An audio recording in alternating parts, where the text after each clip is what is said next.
Welcome to another MHG video, and this time we're talking about Star Wars. We found some interesting footage and we will discuss how that all relates to some things we see in Episode 9.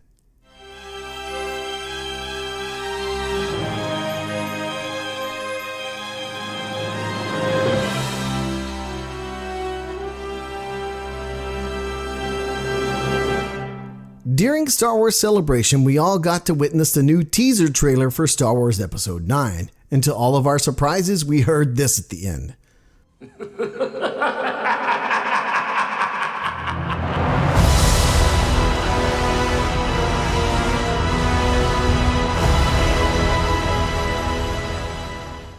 Roll it again.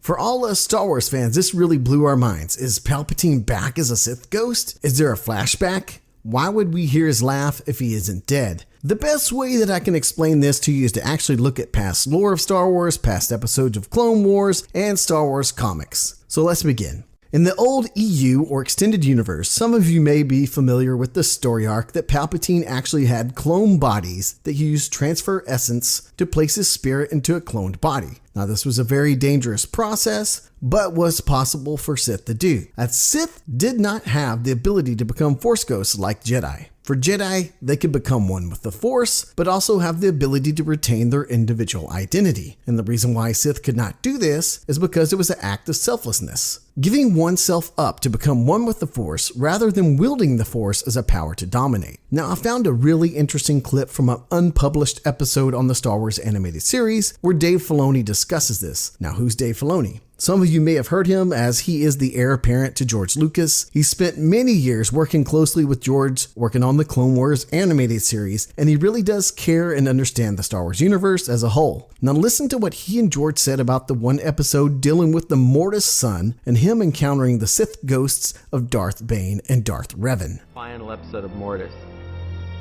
that I know fans would have found very interesting was that George was looking for two ancient Sith Lords that could, bring some meaning that would be kind of like an uber evil influence guiding the son. And this was Darth Bane and Darth Revan, both of who existed in the EU. So it was going to be a big deal to bring these kind of legendary Sith Lords into Clone Wars, and thus, into the world of the George Lucas Star Wars story. We designed them. They are in the Clone Wars style. We modeled them in the Clone Wars style. And we shot the scene in the episode. The scene exists. But it never made it into animation. It only existed in layout. You must answer me this time. We are those who have come before, those who were betrayed, those who hate. We are the wielders of the dark side. What do you want from me?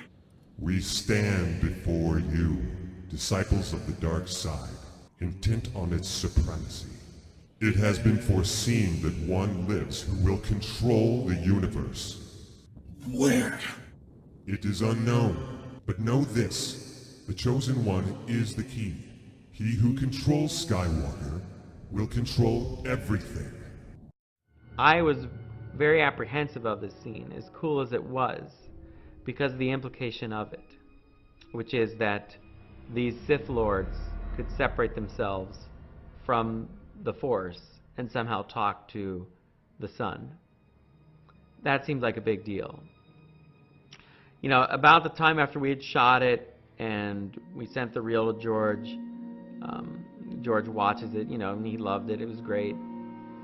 But eventually I got a call from George. And he said, I've been really thinking about this, and we should take that scene out with the Sith Lords.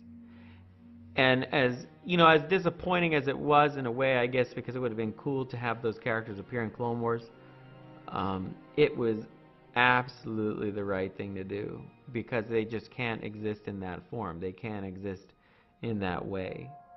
But I think for fans it would be neat to know that at least that idea was considered, that we went very far with it, and that in the end, after discussions, it was really George that said, no, I thought this would be good, but I wanted to do this, but it doesn't jive with my bigger explanation of the Force. And it gives you an insight to the detail to which he gets into these issues with the Force and these concepts of the bigger spiritual aspect of Star Wars. He's very involved in them, and to be honest, the writers and I feel very strongly when we're bringing these type of episodes to screen that, George has to be more involved than normal, because we have to get this stuff right. Of everything we do, we have to get this stuff right, because this is the Force. This is the whole ball game.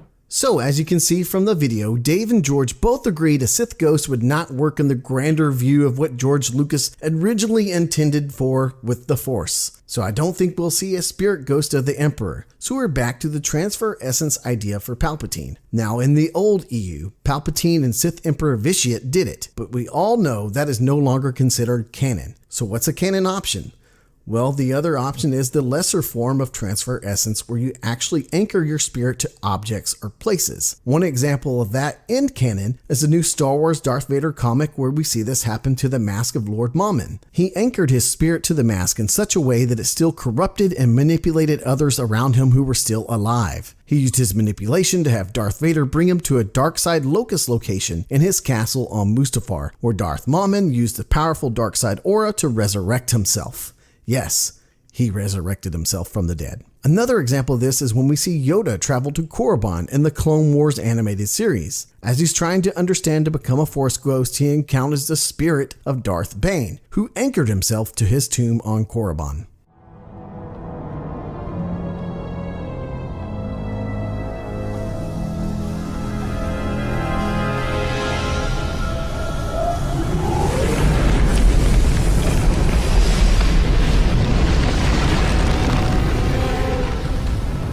Why do you come to my tomb, Jedi? To learn.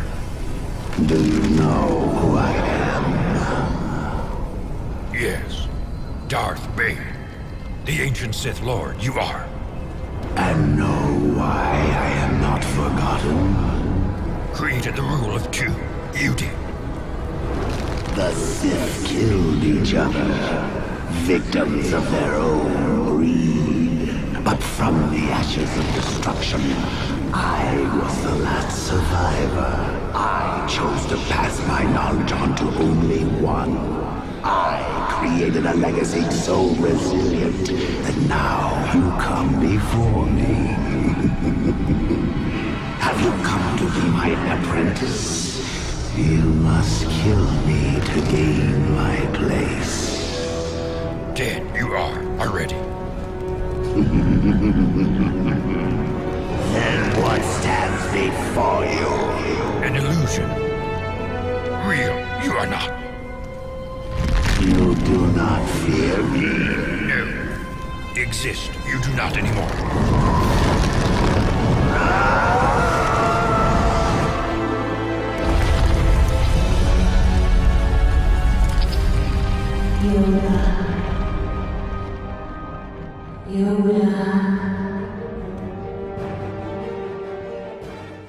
And while not canon, we see another example of spirit anchoring in the old EU when Luke's training academy is set up on Yavin 4 and the spirit of Exar Kun is anchored to his tomb. It is such a powerful presence that manipulates many of Luke's pupils to be lured to the dark side of the Force. We all know eventually Luke vanished the spirit and order was restored. Or another possibility, and while I hope we don't see this and don't think we will, is the pre-programmed droids that Palpatine used in Operation Cinder that we see in Star Wars Battlefront 2, the video game, which is considered canon. Tell me, what is the source of their belief?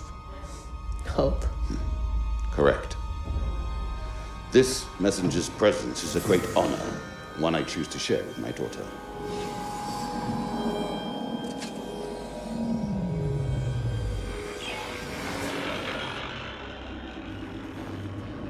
Admiral Versio, Operation Cinder is to begin at once. So out of all these possibilities, the one I think is the most viable is the Spirit Anchor. It could lead to some interesting battles and a possibility of Palpatine maybe trying to resurrect himself. And it would still fit an already established Star Wars canon. I really hope we do not see a cloned Palpatine, as to me that would really make the sacrifice and emotions of the original trilogy seem worthless. What do you think? Do you think my theory of the Sith anchoring will happen? Leave us a comment below, and as always guys, remember, when in doubt, blow it up!